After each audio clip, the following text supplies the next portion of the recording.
就有一种非常特殊的能力，但是你们永远不会知道。你这是个正经的问题吗？Hello，因为现在和于适在迪奥青史至今展览。朋友们，大家好，我是于适。迪奥的青史至今展览哈，对这次的一个展览有什么样的期待？来跟我们分享一下。因为它以金色为主题嘛，然后我希望看到很多跟金色相关的礼服。我自己的私心，因为我之前在法国参加活动的时候，正好去了迪奥的典藏馆，当时的有几件礼服是正好要往北京发对快递。然后我当时算是兼职了一下这个包裹员我当时跟着这个典藏馆的馆长，我们一块儿把几件礼服打包了一下，我希望能够看见当时我亲手打包的礼服。他在打包的过程中非常的珍而重之。是的，他们会用很多方法，然后保证这个礼服，比如说在非常长的这个运输过程中不被压到，他们有他们自己的方法。我们可以侧面的看到这次非常认真的一个布展和准备的过程哈。那其实我们大家也更期待迪奥青史至今展览了哈。接下来我们说到，就是因为现在大家都会比较关心这个精神内耗这个话题啊，所以你其实是一个会琢磨的比较多的人，还是比较心大的一个人？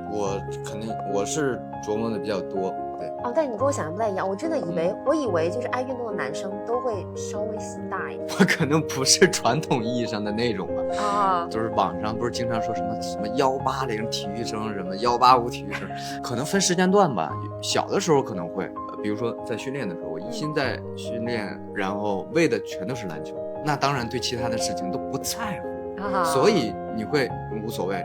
但是你现在慢慢长大了，你进入社会了，要面临的工作呀，包括很多事情越来越多的时候，你不得不去有更多的思考，所以这个时候是会想得多一些，而且得多想。如果说你一直是处在一个所谓大大咧咧的状态，除非你能保持一辈子，你真的有一天因为一些事情受到了打击，你没有去适应这种思考的过程，我觉得心灵会受不了。我觉得人还是在慢慢的成长，也在慢慢的在变化。但是你琢磨的多会导致容易焦虑吗？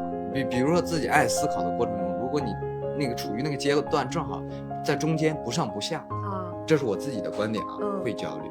但是你把它想透彻了之后，反而你会直面焦虑同时去解决焦虑。通过思考是可以找到问题的根源，包括解决问题的方法。想透彻了，反而最终的一个结果是会心力更强去做这件事情而不是笃定。对，而不是去逃避。真正厉害的是你面对这个问题，同时你又不畏惧它，你知道怎么解决它。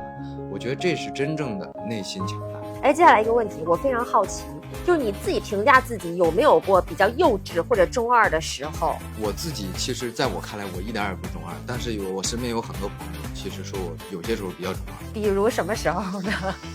比如这个，因为我意识不太到。你小时候是看什么动画片长大的？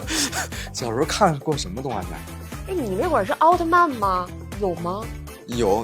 什么数码宝贝什么你看？都看过这些都看过。哎呀，你一提就是我都看过，但不是属于那种特别狂热那种必须给追完。就是电视上只要看见是一个动画出现的，我都会停下来不管它是什么片子，我只是喜欢看卡通，那是一个阶段。然后后来突然间就觉得好幼稚，然后就是看见卡通全都跳过。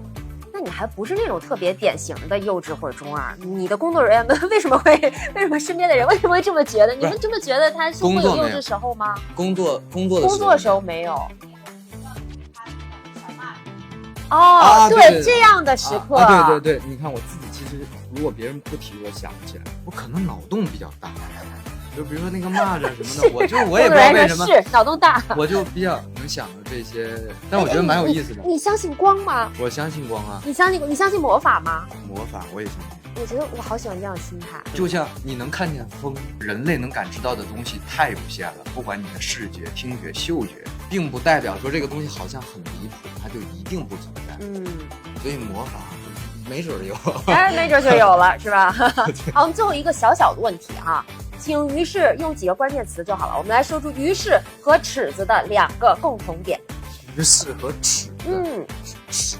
如果你说的是那种很直的直啊，那就是直直啊，直是其中一个。然后有标准，有标准，它是有刻度的，它是有标准。在我看来，可能是这2点。